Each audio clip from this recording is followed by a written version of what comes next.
Bismillahirrahmanirrahim. Alhamdulillah wa'di masih diberi nikmat saged ngaji bareng-bareng, mugi-mugi manfaat barokah fiddini wa dunya wal akhirah. Faslun ay hada faslun utawi kikono fasal suwiji. Takbire fasal aqalu dafni utawi luwe sithik-sithike mendem. Mengkubur iku hufratun iku sak luwangan. Sifate hufra taktumu kang ngumpetake apa hufrah raihatau ing ambune mayit. Dalam mengkubur mayat itu ada yang namanya akol. Jadi mengkubur mayat itu salah satu hukum iki fardu kifayah. Fardu kifayah iki salah satunya mengkubur mayat. Ketika ada orang meninggal, kita iki ada kewajiban mengkubur mayat. Nah, mengkubur mayat iki ada carane. Di situ dalam kitab Safinah dibagi dua, ada yang namanya akol, ada yang namanya akmal. Nek akol iku minimal yang mencukupi untuk mengkubur mayat bagaimana? Nek akmal iku sing sempurna bagaimana? Nah, yang kita bahas dulu niku akal. Minimal dalam mengkubur mayat iku hufratun taktumu raihatahu. Bisa satu lubang yang di situ bisa menjaga baunya mayat. Jadi yang penting ketika kita mengkubur mayat, iku baunya mayat iku tidak tersebar kemana-mana. Bisa tertutupi oleh kuburan. Dan catatan yang kedua lagi, wa tahrisuhu lan ngrekso apa hufrah, oleh ngrekso hu ing mayit. Ngrekso sangka ndi minasibai saking kewan galak, kewan buas.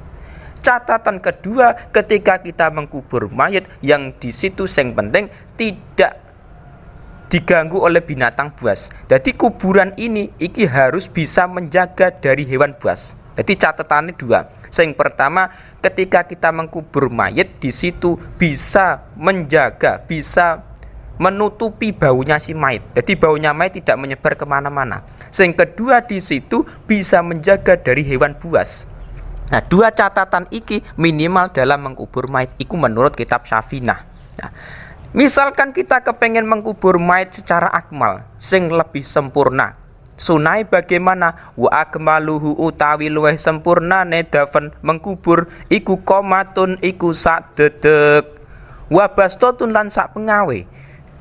Ketika kita kepengen mengkubur mayat secara akmal, secara lebih sempurna, sunai bagaimana? Iku kedalaman kuburan niku setinggi orang berdiri sambil meluruskan tangannya ke atas. Jadi kurang lebih tingginya seseorang normal. Jadi orang normal ini tingginya kira-kira berapa senti. Terus ditambah tangannya ini mau diluruskan ke atas. Nah, iku kedalaman kuburan sing akmal. Memang dalam sekali memang. Nah, kebanyakan kuburan itu terkadang niku tidak sampai segitu. Nah, yang penting ketika kita pengen mengkubur mayat secara akmal, memang ketinggiannya kuburan iki mau berdirinya orang normal ditambah tangannya ki mau dilambaikan ke atas, dan niku minimal dalam mengkubur mayit. Maksimal akmale niku memang komatun wabastotun. Dan di situ ada catatan lagi, wayudou lan den selhake apa khaddu apa pipine mayit. Pipinya si mayit iku diselehno ning di alat turabi ing atase lemah. Lah niku ten sarai ay khadi qauluhu wa yudau khaduhu al aiman ba'da izalatil kafni qalahu al Bujaironi. Menurut Imam Bujaironi, pipi yang ditempelkan ke tanah, ke bumi ki pipi yang mana? Pipi yang kanan. Jadi pipi yang kanan iku sunnah, hukumnya sunnah. Sunnah ditempelkan sesudah kain kafane. Jadi kain kafane dibuka, terus pipine ki mau ditempelkan ke bumi, ke tanah. Niku menurut Imam Bujaironi.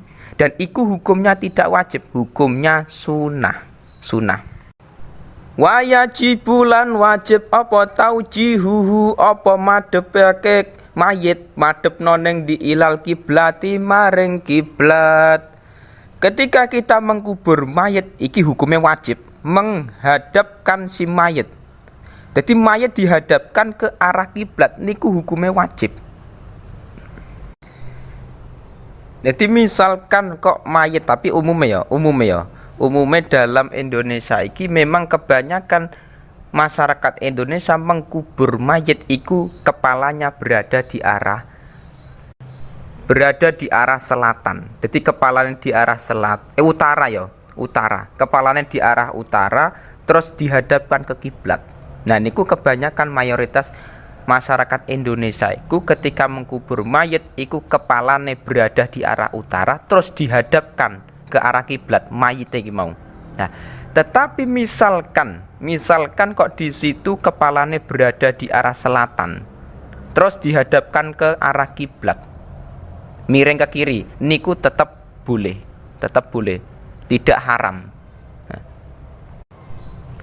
cuman yang lebih baik iku kepalanya berada di arah utara terus diiringkan ke arah kanan terus dihadapkan ke kiblat, niku yang lebih baik seperti itu. Dan iku berlaku di masyarakat Indonesia, kebanyakan berlaku. Dan niku dalam salah satu keterangan ulama dalam kitab Majmu' niku juz 5. Beliau Imam Nawawi mengatakan di situ wa yukrahu ayyaj'ala tahtahu mudarrabatan au makhiddatan au fitabutin.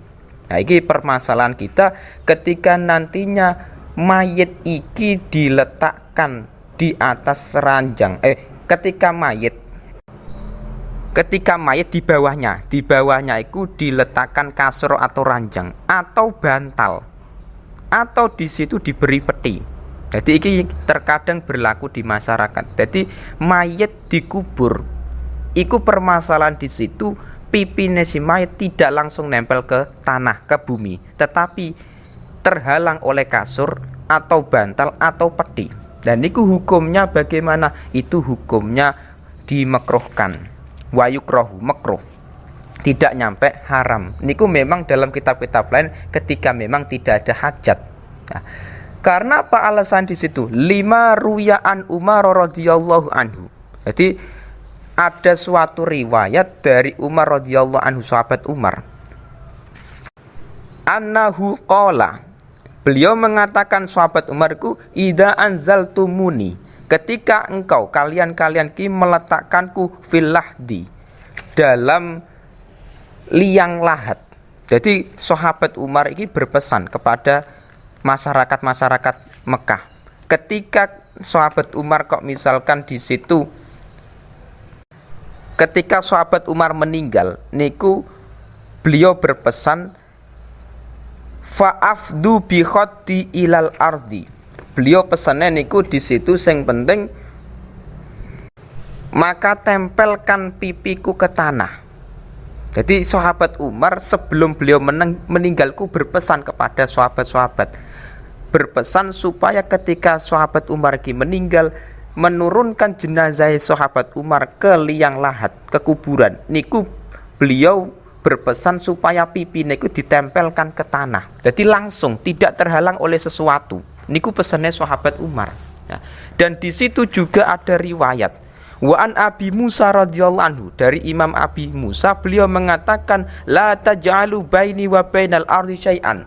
Jangan engkau jadikan antara diriku, mayitku, dan antara bumi sesuatu. Jadi antara mayit iki mau dengan bumi niku tidak terhalang oleh sesuatu.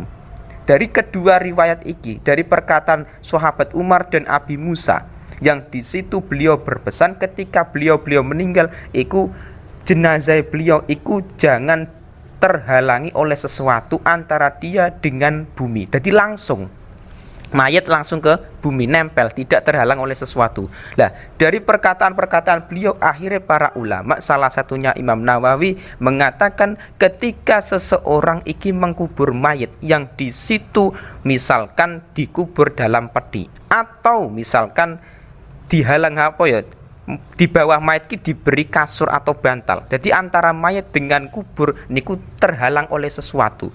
Ulama mengatakan hukumnya makruh, dan iku dalam kitab-kitab lain diberi catatan ketika tidak ada hajat, niku memang hukumnya makruh. Nah, permasalahan kita lagi ketika di masyarakat. Nah, niku terkadang ada sebagian daerah yang di situ ketika mengkubur mayat niku diberi pelindung kayu. Jadi mayat diletakkan di kubur, terus di atas mayat ini diberi kayu. Nah, tujuannya apa? tanah iki tidak langsung mengenai si mayit, jadi terhalang oleh kayu. Jadi mayit terus diberi papan atau kayu, terus lagi tanah iki mau ditaruh di atas papan atau kayu iki mau. Nah, adat yang seperti itu ternyata ulama zaman dulu sudah menjelaskan.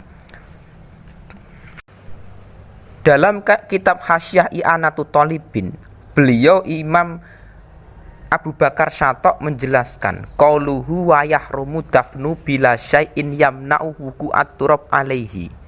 Jadi hukumnya haram mengkubur mayat tanpa adanya sesuatu yang di situ mencegah jatuhnya tanah ke mayat. Jadi ketika kita mengkubur mayat iku hukumnya fayajibu sadul qabri bima yamna'u wuqu'at turabi alaihi. Ketika kita mengkubur mayit, menurut ulama ada yang mengatakan mayit terus di situ di atas mayit diberi sesuatu yang di situ bisa mencegah, bisa menghalang-halangi tanah langsung terkena ke mayit. Jadi ada papan atau kayu yang di situ ditaruh di atas mayit supaya tanah iki mau tidak jatuh langsung ke mayit, tetapi terhalang-halangi oleh papan atau kayu tersebut. Zaman dulu minnahwil labinin. Jadi zaman dulu itu menggunakan batu bata. Tapi zaman sekarang kebanyakan itu menggunakan kayu atau papan. Dan niku adat yang seperti itu terkadang di Indonesia berlaku di sebagian daerah. Jadi mengkubur mayit di situ, setelah mayat diletakkan di kubur, terus dikasih papan atau kayu yang di situ mencegah, menghalang-halangi tanah langsung terkena si mayat. Dan niku ulama mengatakan hukumnya wajib.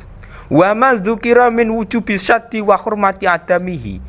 Dan ulama mengatakan itu hukumnya wajib dan haram ketika tidak adanya sesuatu yang bisa menghalangi tanah langsung jatuh ke mayat. Jadi hukumnya papan atau kayu atau sebagainya iku mau sing di situ menghalang-halangi tanah langsung jatuh ke mayat iku hukumnya wajib. Nah, huwa ma alaihi jam'un iki pendapatnya kebanyakan ulama seperti itu, jam'un ulama. Wa dhahiru ibaratil minhaj. Tetapi dalam kitab Minhaj beliau mengatakan nadbusati wa jawazu ihalati turab alaihi min ghairi saddin. Tetapi dalam kitab Minhaj ada ulama yang mengatakan hukumnya sunnah, tidak wajib. Jadi pemasangan kayu atau papan yang di situ ditaruh di atas mayit, niku hukumnya ada ulama yang mengatakan sunnah dan boleh langsung tanah iki mau ditaruh di atas mayit, tidak usah dikasih penghalang, nggak usah. Dan niku ada ulama dalam kitab Minhaj yang mengatakan hukumnya tidak wajib, sunnah. Kama nabbaha alaihi fit tuhfah, dan iki hukumnya sama dalam kitab Tuhfah. Beliau para ulama ada yang mengatakan di situ dalam kitab Minhaj dan Tuhfah iki sama-sama hukumnya tidak wajib. Jadi adat kesimpulannya adat yang berlaku di masyarakat Indonesia yang di situ ketika mengkubur mayit iku diberi papan. Jadi mayit diletakkan di kubur diberi papan atau kayu, terus lagi tanah ditaruh di atas papan atau kayu. Jadi tanah ini tidak langsung mengenai si mayit. Dan niku hukume ada ulama, mayoritas ulama jam'un ulama dalam kitab Hasyiah I'anatut Thalibin mengatakan wajib adanya papan atau kayu yang menghalangi tanah iki mau langsung ke mayit. Jadi terhalang oleh papan atau kayu. Tetapi dalam kitab Minhaj niku ada ulama yang mengatakan hukume sunnah, tidak wajib. Tetapi sama-sama boleh. Adat yang seperti itu boleh digunakan di masyarakat. Cuman hukumnya wajib atau sunnah ulama berbeda pendapat. Misalkan kita mengikuti ulama jam'un ulama, mayoritas ulama ya hukumnya wajib. Ketika kita mengikuti dalam kitab Minhaj niku hukumnya sunnah, tidak wajib. Nah, hukum yang seperti itu juga berlaku dulu sebelum di Indonesia. Jadi para ulama zaman-zaman dulu itu sudah ada yang namanya adat yang seperti itu. Dan ini penting dalam mengkubur mayit juga kita harus tahu minimal bagaimana akmalnya, sempurnanya bagaimana, dan kita harus mengetahui adat-adat kebiasaan yang berlaku di masyarakat iki bagaimana. Apakah di situ misalkan kasusnya menghadapkan ke mayat misalkan dikubur, kepalanya berada di selatan bagaimana, di utara bagaimana, dan niku sama-sama boleh. Cuman sing lebih utama niku kepalanya berada di arah utara. Terus mayat dihadapkan ke arah kiblat, jadi dimiringkan ke kanan. Dan niku permasalahan-permasalahan kita di situ terkadang di masyarakat juga berlaku. Jadi penting sekali kita iki mau ngaji selain kitab Safinah. Jadi perbandingan mukobalah kitab-kitab lain juga penting. Dalam kitab Hasyiah, I'anatul Thalibin, terus Majmu' dan lain-lain. Niki juga penting. Terkadang permasalahan-permasalahan di situ tidak dijelaskan dalam kitab Safinah. Soalnya kitab Safinah itu kitab sing ringkas. Jadi tidak menjelaskan panjang lebar masalah-masalah demikian. Nah, mulanya penting sekali kita belajar kitab-kitab lain. Silahkan tekan tombol subscribe dan nyalakan lonceng notifikasi. Tolong hargai channel ini. Kerjaan kamu cuma nonton saja tapi tidak subscribe.